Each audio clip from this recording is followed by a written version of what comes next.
Daily news സായന്ന വാർത്തകൾ നിങ്ങൾക്കായി അവതരിപ്പിക്കുന്നത് KSFE. ഹെങ്കോ റിസർച്ച് സെന്ററിലേക്ക് സ്വാഗതം.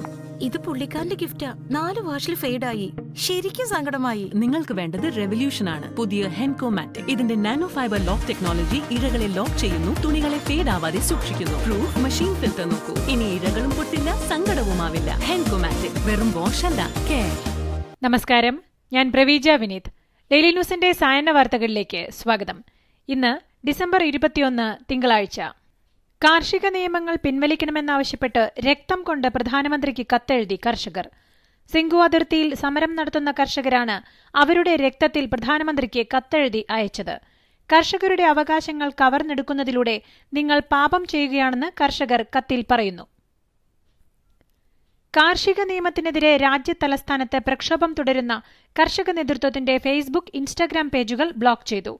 കേന്ദ്രത്തിനെതിരെയുള്ള പ്രക്ഷോഭം ശക്തിപ്പെടുത്തുന്നതിന്റെ ഭാഗമായി ഞായറാഴ്ച ഒരു തത്സമയ വീഡിയോ പങ്കുവച്ചതിന് പിന്നാലെയാണ് കിസാൻ ഏക്താ മോർച്ച പേജ് അപ്രത്യക്ഷമായതെന്ന് കർഷകർ അറിയിച്ചു.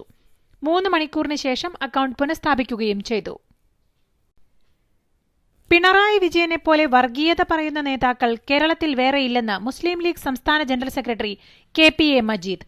ദുഷ്ടലാക്കോടുകൂടി ഒരു മുഖ്യമന്ത്രിക്ക് ചേരാത്ത പരാമർശമാണ് മുഖ്യമന്ത്രിയുടെ ഭാഗത്തുനിന്ന് ഉണ്ടായതെന്നും മുഖ്യമന്ത്രി പറയുന്നത് വി മുരളീധരന്റെ അതേ വാചകങ്ങളാണെന്നും മജീദ് കുറ്റപ്പെടുത്തി.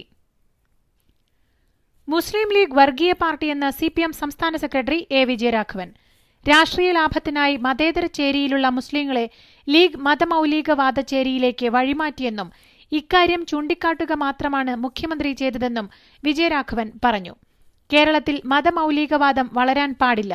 ലീഗ് ശ്രമിച്ചത് എല്ലാ വർഗീയതയ്ക്കുമൊപ്പം സന്ധി ചെയ്ത് കേരളത്തെ നിയന്ത്രിക്കാനാണ്. സ്വന്തം വർഗീയവാദത്തിന്റെ കരുത്തിൽ കേരളത്തെ തന്നെ നിയന്ത്രിക്കുക എന്ന നിഗൂഢ താൽപര്യം ലീഗിനുണ്ടെന്നും വിജയരാഘവൻ. പാർട്ടി ആയിരിക്കണം മുൻഗണനയെന്നും പാർട്ടിക്കതീതമായുള്ള എല്ലാ മുൻഗണനയും ഒഴിവാക്കാൻ എല്ലാവരും മനസ്സു കാണിച്ച് മുന്നോട്ടു പോകേണ്ട സമയമാണിതെന്നും AICC general secretary KC Venugopal. എവിടെയൊക്കെ ദൌർബല്യങ്ങളുണ്ടോ അതെല്ലാം മറ്റൊന്നും നോക്കാതെ പരിഹരിച്ച് മുന്നോട്ട് കൊണ്ടുപോകണമെന്നും വേണുഗോപാൽ. തദ്ദേശ തെരഞ്ഞെടുപ്പിൽ പ്രതീക്ഷിച്ച നേട്ടമുണ്ടാക്കാനാവാത്തതിന്റെ ഉത്തരവാദിത്വത്തെ ചൊല്ലി BJPയിൽ പോരുമുറുകുന്നുവെന്ന് റിപ്പോർട്ടുകൾ. പ്രചരണ രംഗത്തുനിന്ന് വിട്ടുനിന്ന നേതാക്കൾക്കെതിരെ നടപടിയുണ്ടാകുമെന്ന് സംസ്ഥാന president K. Surendran.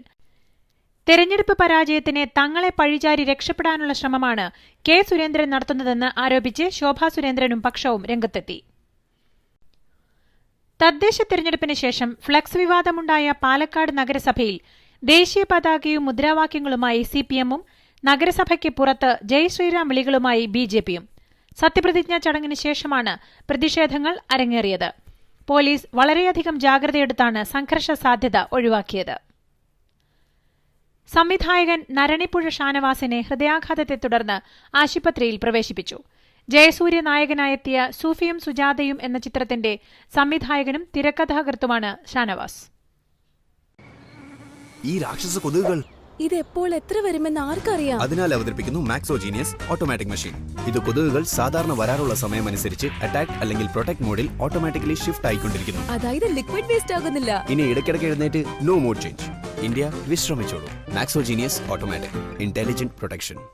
Duplicate driving ലൈസൻസിനുള്ള നിരക്ക് 500 രൂപയിൽ നിന്ന് 1000 രൂപയാക്കി. കാർഡിനുള്ള തുകയും സർവീസ് നിരക്കുമടക്കം 260 രൂപ പുറമേ നൽകണം. ഫലത്തിൽ 1260 രൂപ നൽകിയാൽ മാത്രമേ ഡ്യൂപ്ലിക്കേറ്റ് ലൈസൻസ് ലഭിക്കുകയുള്ളൂ. ഹാത്രസിലെ പെൺകുട്ടിയുമായി 4 പ്രതികളിൽ ഒരാൾക്കുണ്ടായിരുന്ന അടുപ്പത്തിൽ നിന്ന് യുവതി പിന്മാറിയതിലെ അമർഷമാണ് അയാളെ മറ്റു 3 പ്രതികളുമായി ഗൂഢാലോചന നടത്തി പെൺകുട്ടിയെ തട്ടിക്കൊണ്ടുപോയി അതിക്രൂരമായി ബലാത്സംഗം ചെയ്തു കൊല്ലാൻ കാരണമായത് എന്ന് CBI സമർപ്പിച്ച കുറ്റപത്രത്തിൽ പറയുന്നു.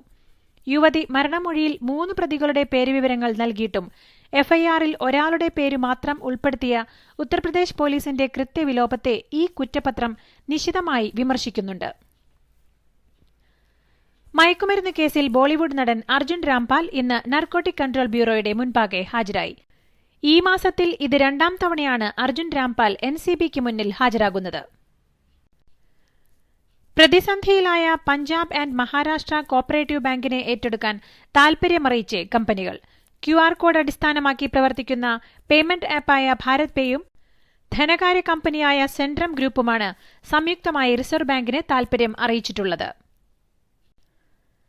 പശ്ചിമബംഗാൾ നിയമസഭാ തെരഞ്ഞെടുപ്പിൽ ബിജെപിയുടെ നേട്ടം 2 അക്കം കടന്നാൽ താൻ ട്വിറ്റർ ഉപേക്ഷിക്കുമെന്ന് തെരഞ്ഞെടുപ്പ് തന്ത്രജ്ഞൻ പ്രശാന്ത് കിഷോർ. തെരഞ്ഞെടുപ്പിൽ വൻ നേട്ടം ലക്ഷ്യമാക്കി ബംഗാളിൽ ബിജെപി ശക്തമായ പ്രവർത്തനം നടത്തുന്നതിനിടെയാണ് പ്രതീക്ഷിക്കുന്ന നേട്ടം കൈവരിക്കാൻ കഴിയില്ലെന്ന വെല്ലുവിളിയുമായി പ്രശാന്ത് കിഷോർ രംഗത്തെത്തിയിരിക്കുന്നത്. ജനിതകമാറ്റം വന്ന കൊറോണ വൈറസിന്റെ വ്യാപനത്തിൽ ലോകത്ത് ആശങ്ക. നിലവിലെ കൊറോണ വൈറസിനേക്കാൾ പുതിയ വൈറസ് 70% വ്യാപനശേഷി കൂടുതലാണെന്നാണ് കണ്ടെത്തൽ. ഇതേ തുടർന്ന് യുകെയിൽ നിന്നുള്ള വിമാനങ്ങൾക്ക് നിരോധനം ഏർപ്പെടുത്താനാണ് യൂറോപ്യൻ രാജ്യങ്ങളുടെ തീരുമാനം. കോവിഡ് സംബന്ധിച്ച് ചൈനീസ് ഭരണകൂടത്തിന് അസ്വസ്ഥതയുണ്ടാക്കുന്ന തരത്തിലുള്ള വാർത്തകൾ അടിച്ചമർത്താൻ അധികൃതർ വളരെയേറെ ശ്രമിച്ചുവെന്ന് റിപ്പോർട്ടുകൾ.